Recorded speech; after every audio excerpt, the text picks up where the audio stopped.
He gathered the keepers round and delivered this message: "There are far too many scroungers, layabouts, and freeloaders in this zoo. I want every primate, and yes, that includes the keepers.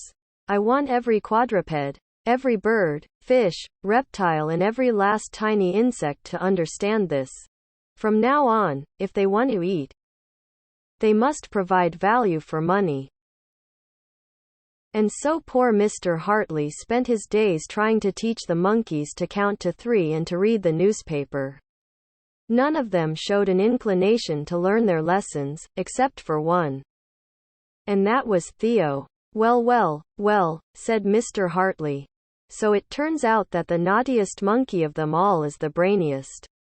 Life changed dramatically for all the other animals too. The keepers kept the lion awake by mixing coffee into his cat food, they cut back the koala's eucalyptus leaves, they sealed up the bear's lairs, they painted the stick insects bright blue. And they did not feed the penguins until they stood in an orderly line. The hippos were put on diets.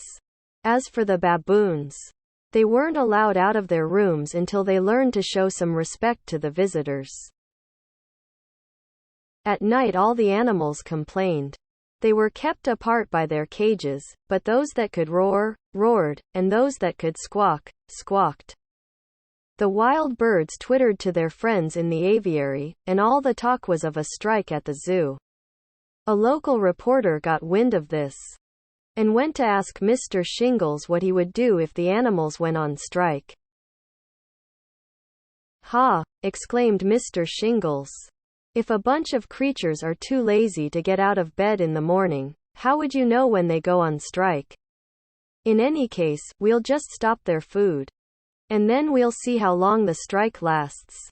And so the animals didn't go on strike. But they were looking for revenge. And Theo found it.